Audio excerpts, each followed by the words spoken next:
Bhargavi, just let me know when we are good to start. Yes, All right. it's 31 people. So perhaps people will start joining in.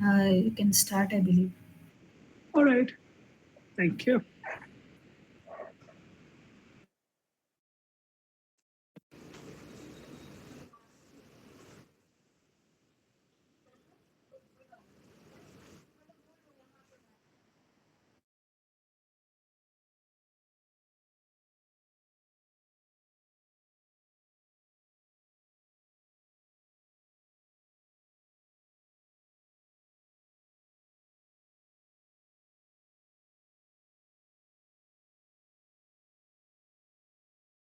Sir, I think you're on mute.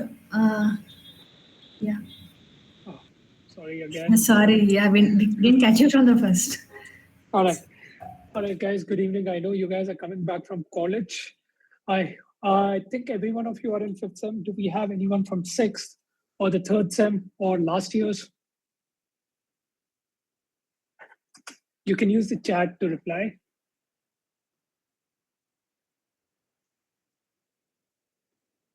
or you can unmute yourselves as well. Okay. So I'm Sarthak. Let me just tell you a little bit about myself. Where do I come from? What do I do? And why I am in RNSIT right now. All right. So my entire life, I have been talking and getting things done. And I'm working currently at Akamai Technologies. I lead a team of 20 people here in Akamai Technologies. I work with the SOC team, that's Security Operations Command Center. I started my career in 2019. Started as an intern, then as an architect, now a lead. Before this, I'm from BMS College of Engineering, graduated in 2019. During college days, I was well around a lot of particular clubs in the college, like you guys are, right? I see that Bhargavi is a part of IEEE as well. Even I was a part once. So during college life, started seeing a lot of internships, did a lot of internships. One of the things that I figured out is that I'm hungry for knowledge. And I didn't want to stick to particularly, let's say, a coding based job where I sit at the back of the computer, type a code, and then one of my managers or team leads take away the uh, success of it. They say that at the end of the day, if any success came, it would come to them because they are leading the team. Then suddenly this role of cybersecurity came. First thing, I was hungry for knowledge. Cybersecurity is a domain where I get to learn new things every day. This got me two steps closer to what I wanted to achieve. And get this interview, cracked it. And here I am 6 years later, continuing the same company, continuing the same field, and learning a lot of things, right? So this is a little bit about me. Now, why I'm in RNSIT? Throughout my life, I've always told that, hey, our education system is going a little bit slow. We are learning old things. What can I do to make it different? I tried doing a lot of workshops. I have come to RNSIT and different colleges and done a lot of workshops and talks. And particularly, then I was speaking to Kiran sir, and Kiran sir said that, hey, we have something called the Visiting Professor. Why don't you come and join us? And I think that was one of my calling points or opportunities I had to achieve my bigger goals in life. That is to teach people the correct things or the industry standard things so that once you're out of college, you know that, hey, I've learned something new and I can discuss it with these industry folks. Sorry about that. My phone kind of fell. All right. So then here I am at RSNIT. I'm going to take ethical hacking as a course for you guys. There's going to be, I don't know, it's going to be 1 credit, 2 credit, but I'm going to be teaching you for the next 2 sems.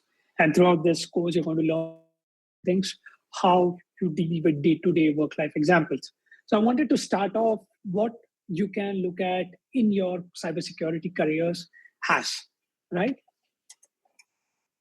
Now, before I start with what cybersecurity is, even when I'm talking right now, right, every 39 seconds, there's a particular attack that's going on in the cyber world.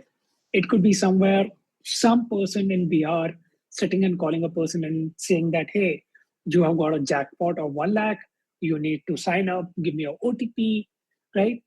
and then Aadhaar data leaks. All these things are happening. Phishing scam. How many of you in the college have tried phishing? You tried phishing for a friend's password. Send them an email or something. What have you guys done? Tell me on the chat.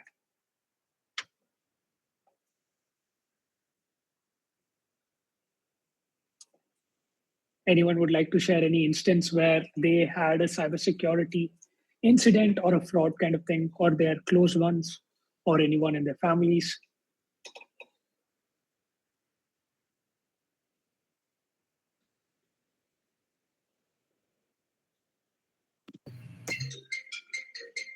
Anyone would like to go about it? Yes, sir. Actually, one of my relatives, she had to recharge the DTH connection in her home. So, in that scenario, she went into dialing a wrong customer care number, where the fraudster actually made her tell all the bank credentials, and she lost around 25,000, which was there in her savings account. So this was a recent incident which she had encountered, one of my very close relatives. And also he tried to threaten her if we try to register this complaint in the branch police as well. So yeah, it was a very frightening and very scary incident. Yeah, and I do keep hearing in my close circles that it was a close calls at times, where people, they like eventually they would sell it to the victim of that particular scam, but at the end moment they realized that it was a scam, and they got Man. yeah.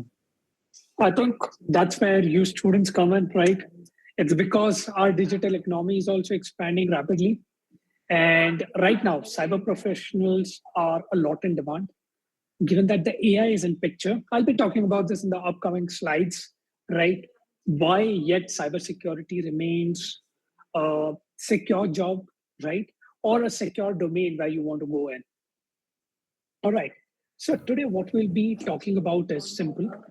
We will start off with what is cybersecurity? A little bit, a brief introduction. I think most of you know what cybersecurity is, right? We already spoke about it. A brief history of cybersecurity. Then, what are the career opportunities currently in cybersecurity? A detail about what are the different types of roles you as students can look at, and what are the sectors that are hiring cybersecurity right now. So, let's start off with what cybersecurity is. Tell me this. This is you see 4 icons on your screen, right? Now, there is an attacker, there's a defender, there is someone who's analyzing this cybersecurity every day. Now, in the world, like I said, every 39 seconds, there is an attack particularly related to cybersecurity. Always. Even if I talk right now, I've seen attacks. You must have heard on the news about 1 Tbps attacks or 2 Tbps attacks, 100 GBs of attacks. These are the attacks I see every minute in the cyber world during my day-to-day role at Akamai. All right. But again, like Abhineet also shared, that certain frauds are going on, scams are going on, where people do social engineering exercises saying that, hey, I'm a DTH guy, I'm going to recharge, or you're under digital arrest. All these are the things that are going on every day in the world, right? So this is a little bit about cybersecurity, right? And one of the other things is that this domain is the fastest growing domain, and it has a lot of impact on your careers. I'll tell you why. Because at the end of the day, when you safeguard anyone from a cyber threat, they don't remember the company. They remember you as a person who helped them design it, who helped them mitigate that attack, right? So that's why this particular, when you hear a cybersecurity professional, I want to know from your guys, what do you think? Is it a person who sits behind a screen and does that coding how they show it in the movies? Or how do they go about it? Tell me this. Go ahead. What do you think? Okay, my uncle lost almost 10K downloading an APK, thinking that it was a link to track one of his online delivery. All right, guys, I think Thanks, Nitishri, for sharing that. Anyone else? Tell me, what do you think about cybersecurity professionals when you hear about one? I think they are bound by a lot of company policies, security policies, and they need to work a lot. And it's like they have to do both the teams team simulation, saying the red team and the blue team. So it's not like you're doing one job at a time. You have to also have the mindsets of both the parties there, the attackers and also the defenders. So yes. Correct. So yes. So like Bhargavi said, it's like two people, red team, blue team. We'll talk about this. In simple, red team is a person who attacks, blue team is a person who defends. Right? Now, let us go back. Let's go back how cybersecurity started. Can someone tell me when was the first cyber attack that happened in the world? Anyone? Because you guys are in the cybersecurity domain in your colleges. When do you think was the first cybersecurity attack?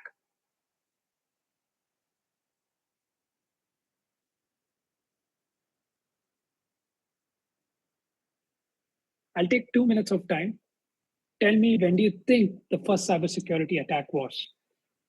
Okay, Bhargavi, you said 1970, pretty close. Anyone else wants to take a guess? Equifax? Equifax incident? No, that's a data breach. Anyone else? Was it the Unix? Nitishri, your voice is a little breaking. Could you tell me anywhere? Could you be a little clear, or you can type it on chat?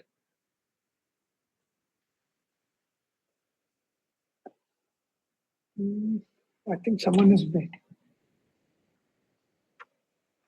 Okay. Attack on Unix. All right. No, these are pretty recent attacks on cybersecurity, to be very honest. All right. Now, if I go back in the world, 1971 was the first attack. Bhargavi was pretty close to this. So 1971 was the first time someone attacked. And you know what's the most interesting fact about this attack? What this exact person did. So there was this guy named John Draper. What this guy did, he had those toys whistle which we used to blow. We blow particularly the air and the sound comes. What this guy did is he got this toy whistle from a cereal box, and he was able to produce a sound frequency hertz of 2600 hertz. And that time, whenever we wanted to pick up a call in the West, AT&T was the one company which used to do the call diverting and everything. So what this person did is he took that whistle, blew a noise of 2600 hertz. This guy figured it out, that particular sound, something like that, it used to happen. And what he did is he tricked AT&T system in making long distance free calls. Otherwise, AT&T used to charge people a bombshell to make long distance call. Now, this was the first cyber security incident in the world. That was called phone phreaking. Now, understand this. It started with a cereal box and this person finding a whistle in it. Just give it 2 minutes of thing. This guy found a whistle, blew it, and started having free calls. So it's not that someone breached the data or someone hacked into a system. This guy just hacked into a phone call system with blowing a sound. That's where cybersecurity as a domain started growing. Now, in 1980s or 1978, that was the first time a computer virus came into picture. It was called Creeper, Reaper. Then by 1982, what we saw is there was particularly the internet was growing at that time of time. All these viruses were becoming more and more frequent. Then in 1990s, the internet came, and with it, worms and firewalls started coming in. Firewalls as a term started coming to people. Now, the year 2020 or 2000s, do you remember a worm virus? Some of you might have heard it somewhere. Yeah, because these days we don't use pen drives. During my school days, we always used to go, whenever we plugged in the pen drive, we used to scan it with the Kaspersky or McAfee antivirus. And if the term worm came, we used to just eject the pen drive then and there, because that was one of the major attacks that happened with the worm virus. Because we were downloading things over the internet, there would be one file of worm. If that gets downloaded on your system is compromised. You won't be able to do anything. And now let's come to the year 2025. In today's world, because AI is already there, right? You can see a lot of people calling you with your own voice, or your close ones calling with your own voice, right? And they're telling you that, hey, I'm in trouble, could you help me out? Or someone messaging you on WhatsApp, being a friend. They are taken the entire profile of your friend, or they have particularly forward or mirrored the WhatsApp messages of your friend, and they're chatting with you. How many of you have dealt with this already on your Instagram or WhatsApp? I recently had one of the cases with my own friends, and we had to get back her particular WhatsApp by the night. Anyone else who faced these attacks? I know Abhineet faced, Nityashri faced. Anyone else?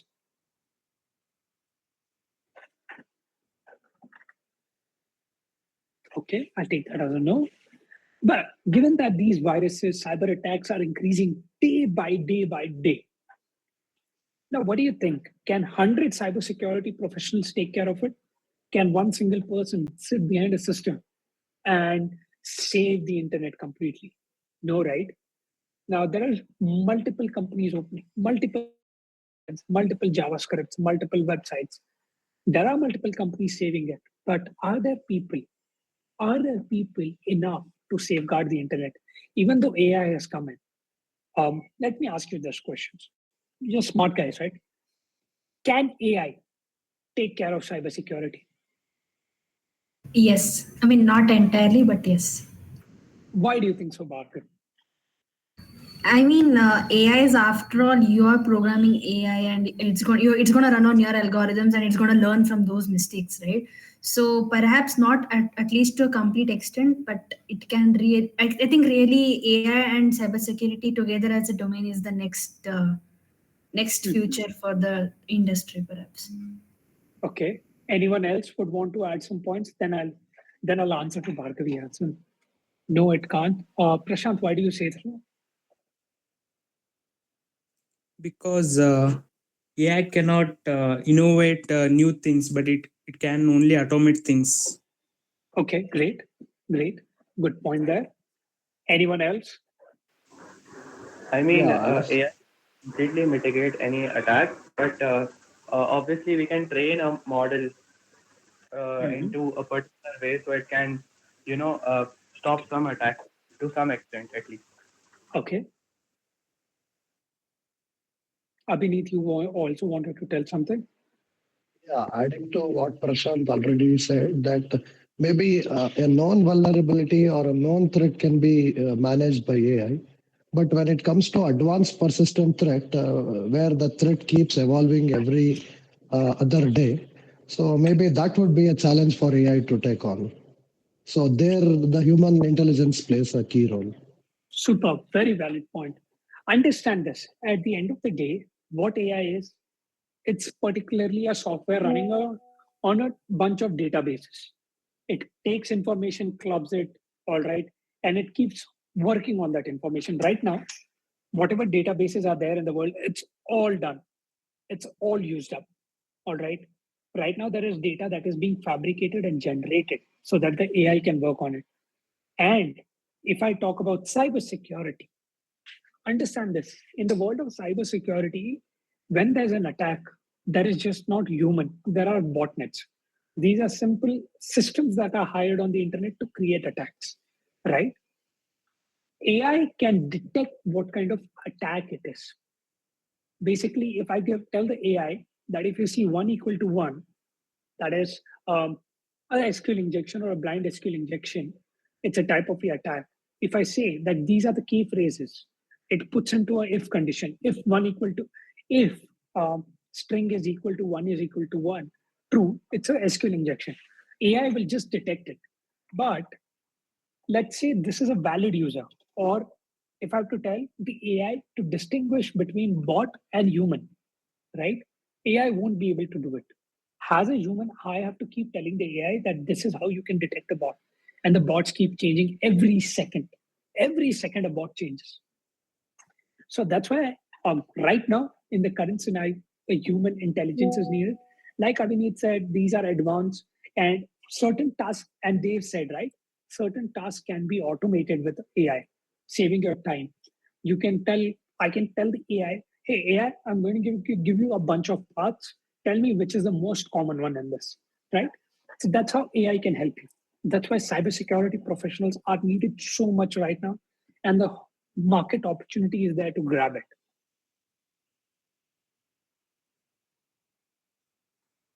So if I come to career opportunities at today, there are about 3.5 million unfilled cybersecurity jobs in the world today. All right. Now there's a massive shortage. I told you why the shortage is there already. But yes, why do you have to choose a cybersecurity career? Like I said, if you're hungry for knowledge, this is the domain for you because you're already every day you're solving some puzzles, all right, something or the other. From a minute attack, you end up learning something new, and you need to make sure that you're updated with the current trends, current news, current technology. Even if there's a current trend going on, what's the latest trend? Can someone tell me what's the latest trend going on Instagram? Anyone? Digital arrest. No. Leave digital arrest. Anything else that is ongoing apart from the cyber domain? What's even a viral song, right? Even a viral song. Deepfakes. Particularly, yes, deepfakes are one of the other things. But yes, right now, if I say there's a viral song on the internet, you know what happens? The traffic towards that music website increases. That means you would start investigating why has the traffic for that particular music file started increasing on the internet. Then you get to know it's a trend, it's not an attack. So this is what you start learning. This is just an example how you need to keep yourself updated, right? This is just an example I'm telling you. And again, you need to stay one step ahead of attackers. Let's say if the attacker is trying to, let's say, Abhineet, Abhineet gave us an example where particularly their relative was looking at a DTH recharge. What could we do for the attackers, or what could we do as cybersecurity professionals? If I was a cybersecurity professional, I would make sure that hey, if I'm creating an app, I'll think from the DTH company side, or I'll say that okay, if it's Tata something, Tata Play, they have an app, you go recharge there, all right. Else on your website, you said that these are our brand partners, or on the WhatsApp, you ask them or you send them a message that hey, your recharge is low, please recharge from here, or these are the channels you can recharge from, right? That could be one of the things. Anything else you can think of?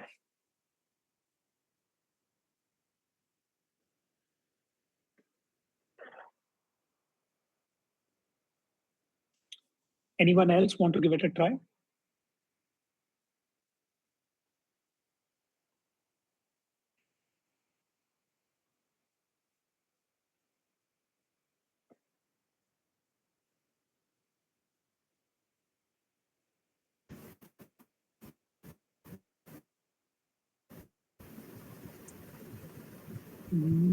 Who's this? Who's on mute?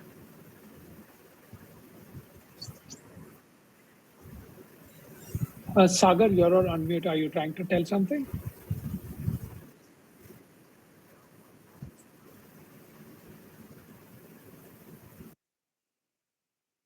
Okay, cool. So let me know what do you think. Put up if you get an answer, what do you think? How would you have stopped this as a cybersecurity person, this particular attack? What would you have done? Let me know on the chat. All right. Now, if I look the other thing, what it gives you, why you want to do a job, you want a fancy paycheck, right? At the end of the day. In cybersecurity, the pay grades are very different, right? Because once you join a company, And if you're very good at it, you become an asset to the company. The company people will want to have you always. So they end up paying a lot more than the other companies. Plus, even if you work as a freelancer, I'll be talking about where the freelancing opportunity comes in cybersecurity. There also you can start earning a lot of money. That's one of the beautiful thing about cybersecurity is if you're up to date, if you're one step ahead of the others, and if you're constantly learning, you end up getting paid a lot more than the other. If I have to take a software engineer, a software developer, a product manager, cybersecurity professionals are paid a lot more. All right. Now, you know what's the fun and the most advantage part? You don't need to be a coding wizard if you're a cybersecurity professional. All right. There are many roles, but it's mostly about the mindset, problem solving, and what was the third one? Particularly continuous practice, right? What did I say? So for a cybersecurity career, you need a mindset which is problem solving, right? A mindset of growth and continuous practice. These are the three things that will keep you ahead in cybersecurity, and you can make a beautiful career in cybersecurity. Particularly if I talk about roles, all right?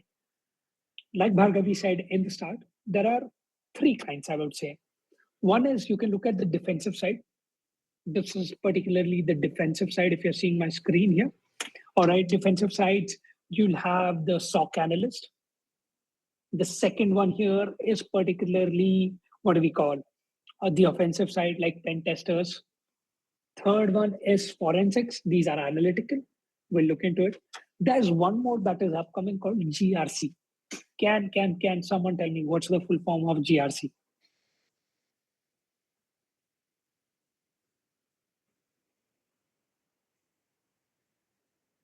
Okay, GRC is nothing but governance, risk, and compliance. All right. So, where do you think this would come into picture?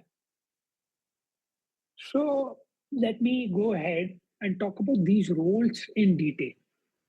We will start off with the SOC analyst role. This is one of the roles that I am in currently, right? And I started my career from here. So, what a SOC analyst does is basically there are two types of SOC analysts. One is entry level, one is the advanced level. Now, entry level is incident responder. What happens is here you're sitting in a SOC operations. If there's any attack, first thing you do is you call the customer and say that, hey, Mr. Customer, this is your attack. And we are seeing so and so. These are the details. Now, a security architect or an advanced SOC analyst will be getting in touch with you. Security incident responders are someone who know what kind of attack it is, how to detect these attacks, but they don't know the mitigation to it. If you're looking at college students, this is one short shot. If you want to start your cybersecurity career, start from this role. All right. If there are any companies coming in and saying that this is for incident responder, please take up the role because you can grow from this role to a better roles in the future.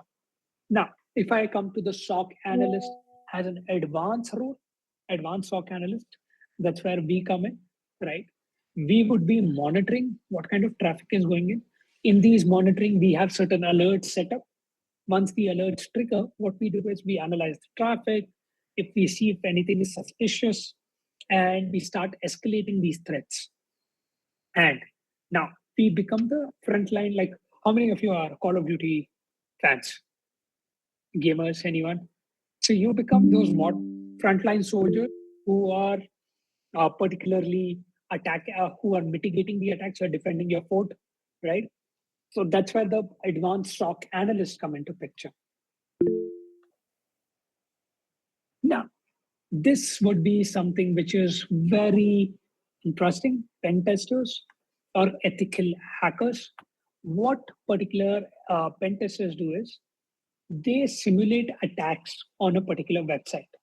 They see what kind of openings are there. Let's say you create a login page. You guys have done with website development in your college, I believe, right?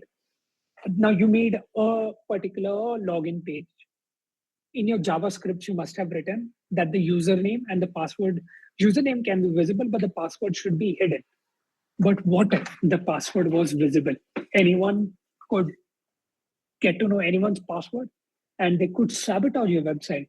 So the pen testers particularly attack these kind of simulations. They do SQL injection, command injections, cross-site scripting. Then they also do DOS. DOS is nothing but denial of service attacks.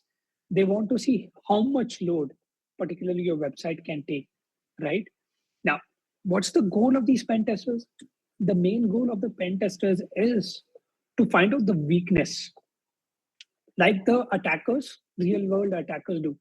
The real world attackers, right? They slowly attack the website. Particularly, they'll send 2 requests a day to different path of the website to see what is there, what is compromised in the website. But a pen tester, he does it in all in one go. He or she does it in all in one go, and they get to know, okay, these are the leak points of this website. So I need to start patching up these leak points, right? Now, this is a very interesting work. This is where you get an all-round development. If you are efficient coders, you're one step ahead. But even if you're not coders, right, you end up learning how a website is made, how the code works, what are the patch points, how you're going to patch it. As college students, I would say if you can start practicing ethical hacking, you're going to make a lot of money. Particularly, there is something called bug bounty programs. Certain bug bounty program goes up from $100 to $1 lakh, or even more than that. Now, there are, I think I did a bug bounty for $50. Then it became $100. Then it became $350. After that, I didn't do bug bounty a lot. But that's where you can start going, because this is a never ending field, right? But yes, if your college students want to earn that side income, becoming pen testers is one of the things you can learn as a skill. And you can do this as a freelance work. If you go into a company and do this, you'll feel bored. There are tools in the company which will do everything automatically. But if you're doing it as a freelancer, you're going to have a lot of fun. But the main thing is, for this, you need particular certifications before you start pen testing, right? So 2 such very good certifications in the industry are CEH, Certified Ethical Hacker, and OSCP. All right. So these are the 2. I'll put it up on chat. Otherwise, if I was in class, I would have written it on board. So let me just put it up on chat.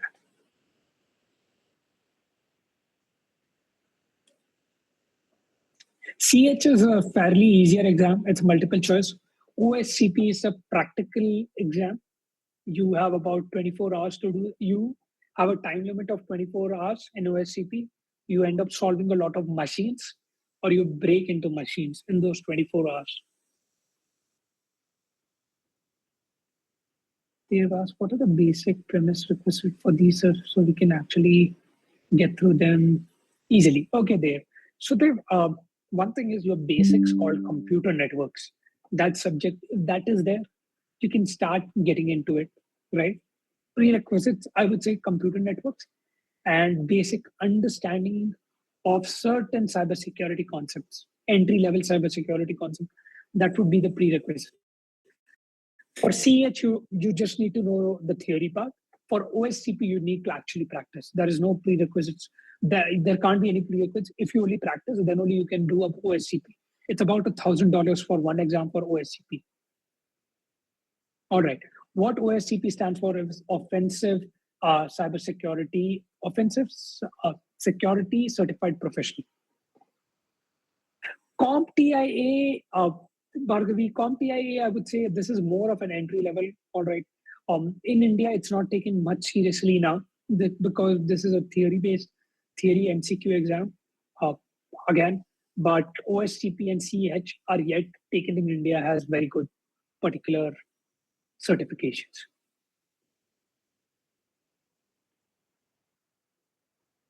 All right, Chetna, I would help you out with the OSCP roadmap. All right. Probably in the next few classes when I come, that time we'll start discussing about OSCP. All right. So if you want to start with something called Hack the Box. So this is a free website, okay?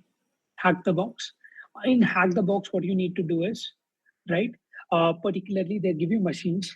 your OSCP is based on this.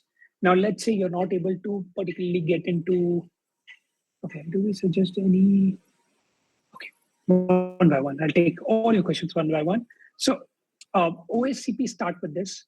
I would say one of the biggest prerequisites is you learn Linux or Unix commands. If you don't know Linux or Unix commands, I'm sorry, guys, you're going to really have a tough time in the industry. Not a lot of people, majority of them use Linux-based machines. All right. So you need to know these commands, how to get to a file, how to using the terminal windows. Now, if you're not able to solve hack the box, go on YouTube, type that hack the box a particular code. You'll get the video on how to solve this hack the box. I want you to go through that video, make your notes on trying to solve the hack the box, that particular box, and then trying it on your own. So that could be one of the starting points of OSCP. All right, hack the box. Okay, do you suggest any particular organizations from where we could do CEH, or we got to know about EC Council, but most of us found it's too expensive to start with. Okay, guys, what I'll tell you is CEH exams are probably on Twitter or X. There are a lot of vouchers given. There is no, you need to do it from the EC Council itself. That's the industry standard. If someone else is telling you that on Udemy, do a CEH course, that is not taken as a certification. You have to do it through EC Council, OSCP through the particular organization that does it. All the others, where you look at Udemy, Unacademy, all these particular small internet learning platforms, right? No. Okay. Now, coming to the third rule. Here, particularly this icon, I've made it for network forensics. You know about the OSI layers, yes or no? Can you quickly tell me a yes or no, or give me a thumbs up?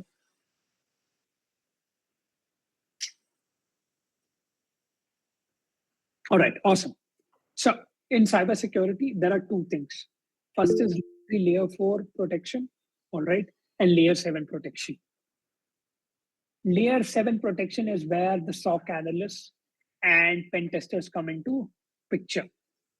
Layer 3, layer 4 attacks in the industry. Have you heard of DDoS attacks? Distributed denial of service attacks, right? That's where layer 3, layer 4 protection comes in. This is where you actually see massive scale of attacks. The main agenda behind these attacks is to bring down servers of the companies. What happens when the servers of the companies go down? Bad branding, loss of customers, money loss, time lost, everything.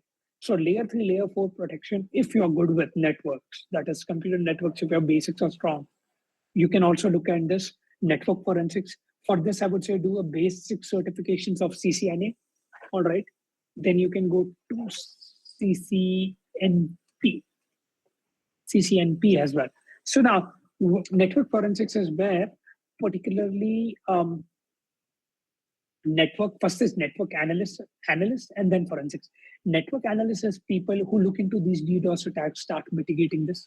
Network forensics is when there's an attack that has happened and you need to investigate what has happened, right? So particularly this network forensics is what we're going to learn in the course, which I'm going to do with you guys, right? How after seeing an attack has happened, what do you do? How do you analyze logs?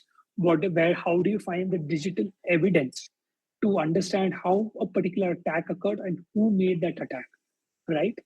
And this particular one is where a lot of government works with people in. A lot of freelancer. I know one person who works with the government on this field, right?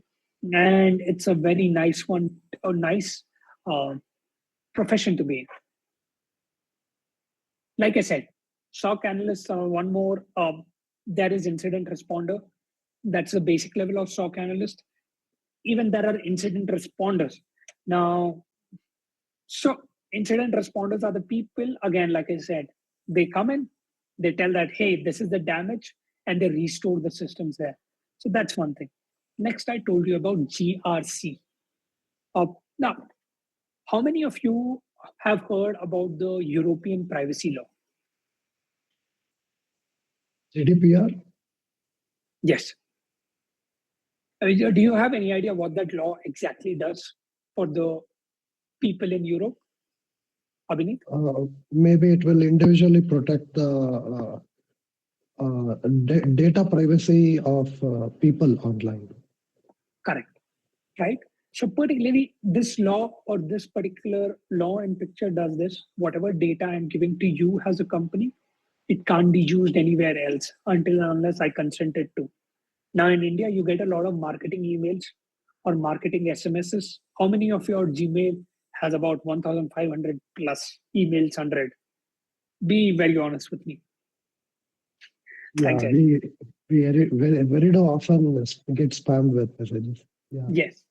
So now in India, there's another act called coming up, DPDP Act, Data Protection and Data Privacy Act, that will be coming in soon. Because this data protection and data privacy, I've had you as a data privacy, I've explained you what data privacy will do.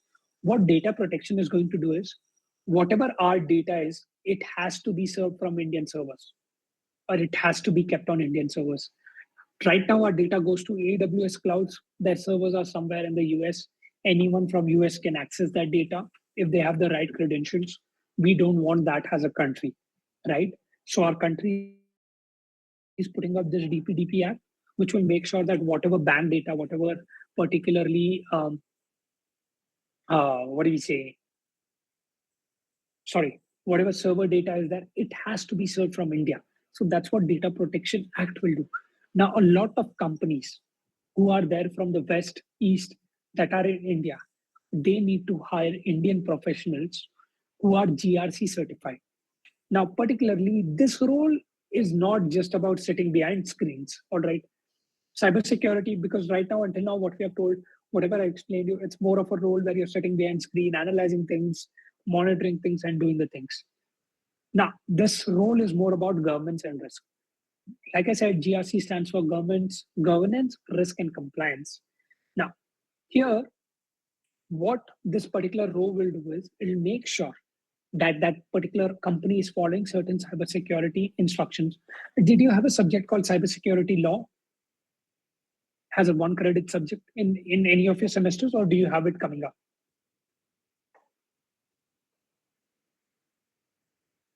No, Sarthak. Actually, we had elements of cybersecurity, which was the fundamentals covering the cybersecurity aspects.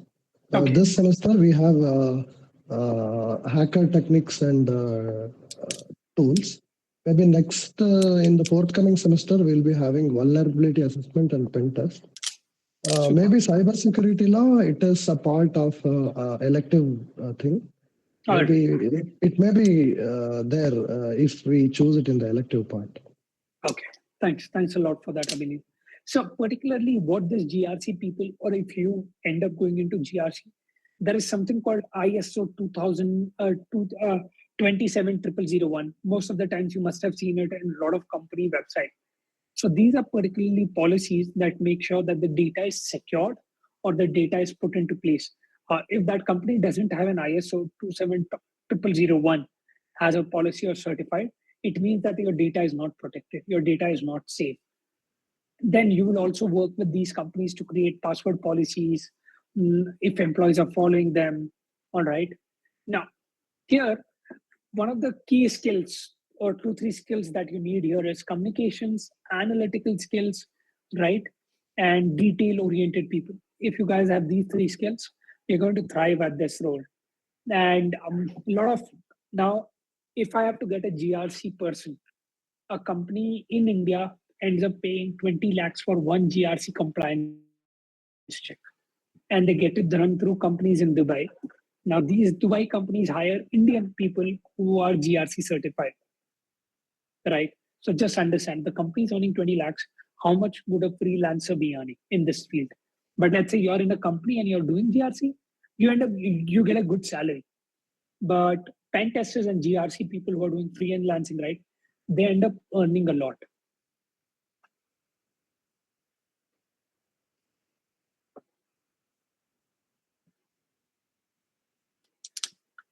If you look at India has a place, KPMG, PwC, right? These guys hire a lot of cybersecurity people from college to basically get into the GRC roles. So these are two companies you need to look out for, KPMG and PwC, because these are the ones who work with most in India. Most of the organizations hire PwC and KPMG to get these things checked. These are the particular roles of cybersecurity. Now I would like to particularly keep it open for questions. All right. Tell me if you have any questions in these roles. This was basically an intro talk on what kind of roles that you can go into cybersecurity with. I'll just keep the chat. Go ahead. I think someone was speaking. Sir, can you explain about cloud security, Google Cloud Security? We had been given a course on that. So, yeah. Okay. So Google Cloud Security, AWS Security, right? Like I said, all these particular cloud security courses are for that particular organization. Now, if you say that, hey, I'm a Google Cloud Security expert, a company that is using Google Cloud Security, right? They know, okay, Bhargavi knows Google Cloud Security, that's a good skill. Now, on LinkedIn, you must have seen a lot of AWS particular certification that basically says that if I give you AWS as a tool, you can do the security policies on that, or Google Cloud Security as a tool, you'll be able to manage that, right? How would I say this? If I say that you have a Microsoft PowerPoint certification, that means you know Microsoft PowerPoint pretty well. So it's not basically very much required skill, but we can do it after we complete the basics of cybersecurity, perhaps. Yes, you can add this as an add-on. Look at industry grade certifications. Like I said, if you're applying for Amazon jobs in Amazon in cybersecurity, I would say do the Amazon cloud security course. It's free. All right. So that's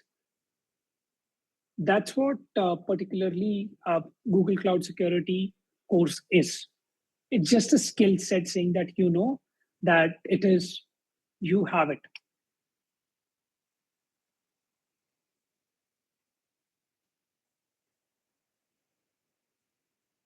Okay.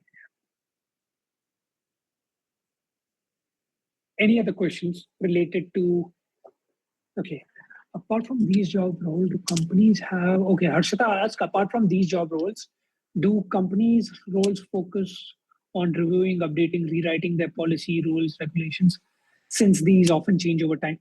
Yes, Harshita, particularly the GRC role covers this. What's your opinion on the prospect of quantum computing plus cybersecurity? See, again, Harshini, these are all research-driven topics, right? So if I look at quantum computing, I would look at something like how can I make the defense more efficient, attack more efficient, right? In a day-to-day world, then these particular topics are taken by companies to make a product. So if you're looking at a research field, quantum computing plus cybersecurity is beautiful.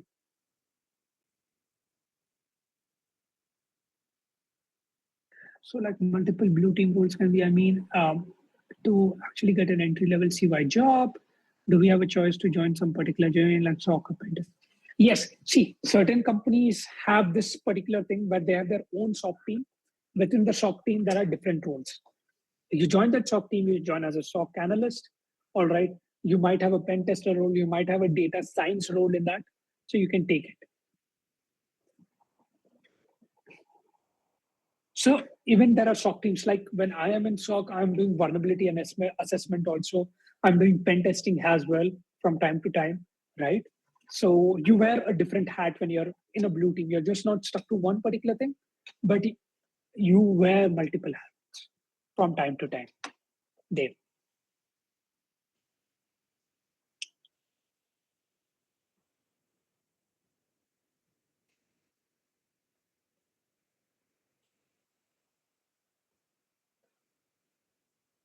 And okay, Harshada, if you have to take an entry level SOC to an advanced level SOC analyst.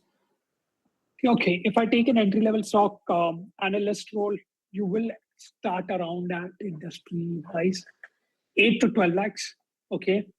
And as soon as you start, let's say, see, again, there is no timeline or how many years of experience. You might be stuck in that same role for 8 years. I've seen people be stuck in a same role for 8 years because they didn't end up skilling up. But if you skill up, probably within 2 to 3 years, you can go to an advanced role as well. And there it would be a 25 plus or 20 plus salary at the entry level once you just come in, and after that it's an upward scale, right? Okay, Bhargavi, does company really have fresh graduate? Yes, Bhargavi, I was a fresh graduate when I was hired in Akamai, and until now we hire graduates. Or they prefer? No, right now that scale has gone. It's at ground level 0. Like I said, if you get like you have the Google cloud security domain or that particular certification, the industry takes it.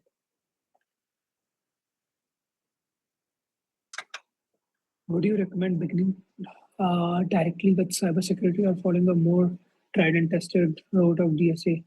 I would say, please, always, you guys are in the 5th sem, you have about 3 more sems. But by 6th sem, I think you need to decide what you actually want to do. Because I don't want you to regret your decisions once you join a company.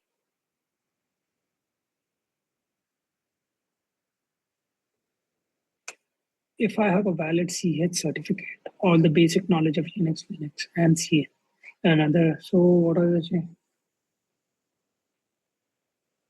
See, Dave, like I said, you have a CH certificate that's put you on top. Then plus, let's say Unix and Linux and CN, great. You have that certification, valid certification.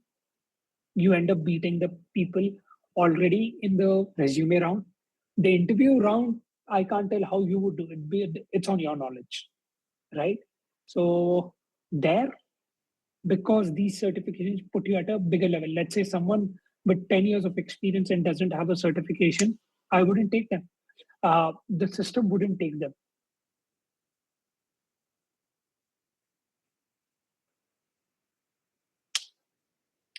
I would say learn prompt engineering a little bit, Harshita. And I would say communication skills is one of the major things that you need to be good in when you're in cybersecurity, because you're talking to customers, you're talking to people, right? Prompt engineering, AI is fine. If you guys can spin up a Llama particular operation or a Llama machine, great. Or anything, even if you take a DeepSeek machine, start practicing these. These are good skills to have if you have to build your own system, right? But I would say now that already Copilot, ChatGPT, a lot of these things are there, learn prompt engineering. If you know how to write prompts, you guys are going to be at the top of the scale.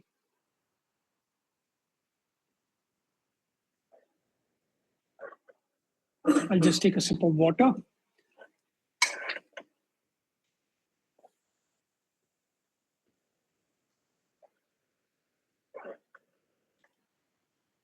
Any more questions?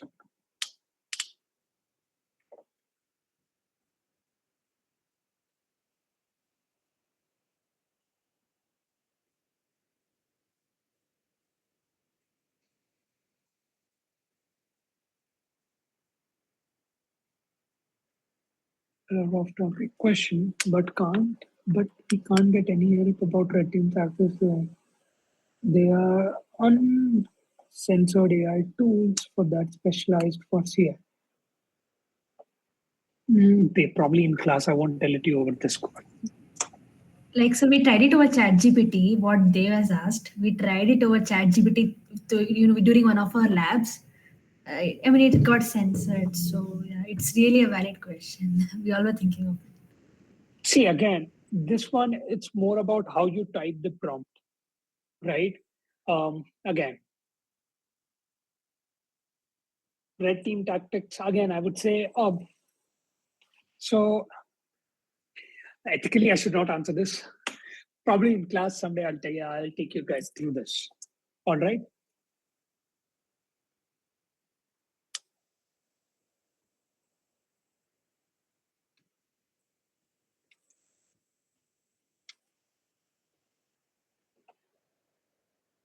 Okay, tell me, how do you start?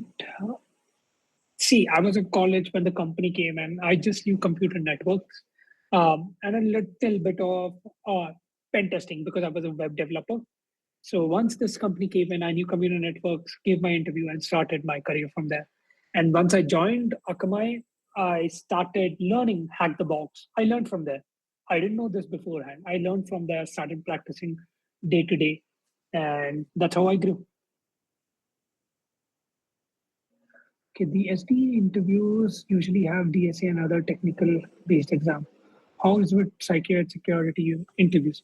Especially cybersecurity interviews, if they are coming to your college, uh, Unix commands, computer networks, and basics of cybersecurity. These are the three domains you need to be good at. Unix commands, well and good, and computer networks. That's what I would, if I was coming in as a recommend to your college, these would be the three uh, technical domains I would test you at. At personal domains, I would test you at communications, your analytical thinking, your situational awareness. Before fourth year, what should you suggest are the most? I would say I'm a little bit. Can you be more precise with your question?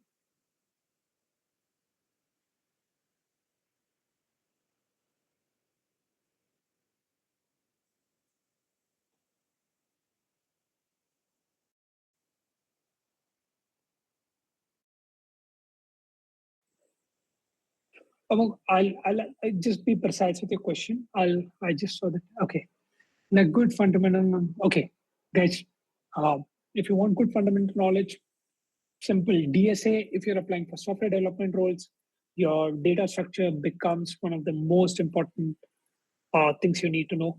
Communication skills. If you're looking at cybersecurity, like I said, computer networks and Unix commands should be at the back of your mind.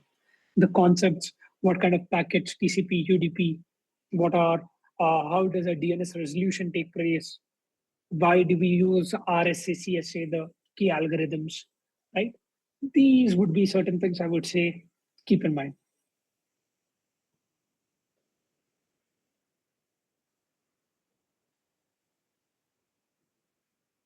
Sure. Currently, where are particularly cybersecurity opportunities that you guys can look at off campus and campus? Look at IT and consulting firms. These days, Infosys, Wipro, TCS, right? They hire a lot of SOC people and pen testers. Infosys's spin-off company called EdgeWorks does a lot of hiring for college hires. If you guys are pen tester or if you have certain cybersecurity basic certification or basic knowledge, all right. Consulting is one way you can get into it. EY, Deloitte, all these are consulting firms you need to look at, right? Then fintech is growing in India. You guys can make a lot of career opportunities there and a lot of money as well. So fintech is one world you need to look because these guys know how to build the apps. They know how to do everything. But cybersecurity wise, they are a little low. I would say go ahead, learn, showcase your talent there. You can start applying for these internships there as well. And right, and any fintech companies heavily investing into uh, particularly cybersecurity. Bhargavi, Palo Alto, yes, Palo Alto is that cybersecurity MNC. I'm talking about the consulting firms. Palo Alto, Akamai, FI, Cloudflare, all these are product based and service based companies, right? These come into particularly, if I have to look here, they would expect an experienced person to come in right now for a cybersecurity domain. Now, if you are going to work, there is governments, DRDOs, certain NTRO, right? They are looking at national level infrastructures and they also hire cybersecurity professionals. And they take in college people left and right and route out. All right. Startups has a hub in Bangalore. You walk into any startup, you tell them that you want to learn, you want to intern at a cybersecurity, or you want to learn cybersecurity while working. They are ready to invest in you. So these are particularly a few cybersecurity sectors where you guys can apply or start looking at. I would say when you're looking at these job roles, right? Particularly look what's the job description, what are the basic skill sets, start working on them.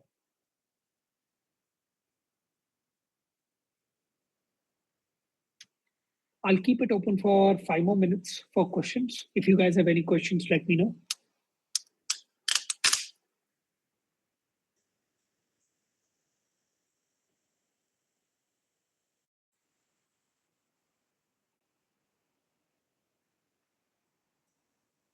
You guys can unmute yourselves and also ask me questions. For learning the fundamentals of computer networks, would you like to suggest any good references or any sources? Okay, let me just see. I should have a few videos, but I yet take the Ferrazon 5th edition textbook, which is there for computer networks. Let me just share the link with you guys.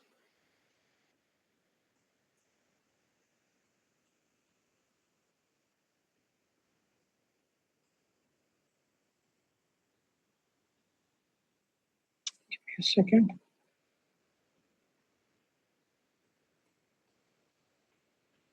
Sir, we also had a subject called digital design and computer organization, a bit of hardware and all those stuff. I mean, along with computer networks, is that subject also necessary?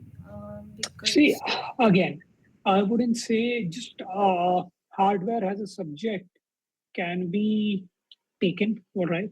This comes into the IoT, cybersecurity. At the end of the day, again, you're going to work on firewalls. You need to know how these hardware systems work, right? How the IoT devices are sending signals. Particularly, IoT devices work on port numbers. If I look at it at a network perspective, that's why these guys can be attacked at a network layer. okay, sir. All right. See, having the basics of it is correct, but if you want to get deep into the thing, these are certain things you'll take a call after 3 or 4 years into the system.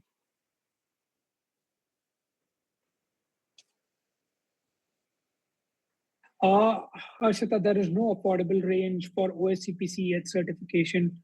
You need to do it from those EC Council itself. Or there are like giveaway vouchers that happen on Twitter. You can apply during those.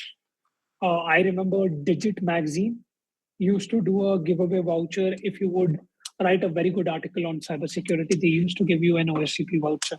I don't know if it happens yet. 2 years back, it was happening. There is no other places where you can get CH or OSCP certificates. You need to do it from EC Council.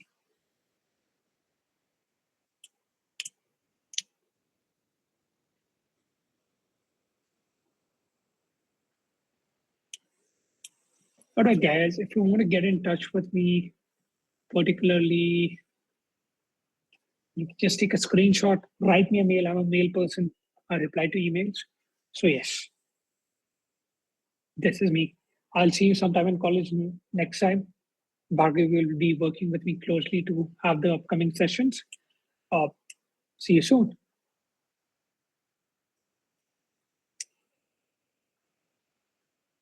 Just put up my email on chat.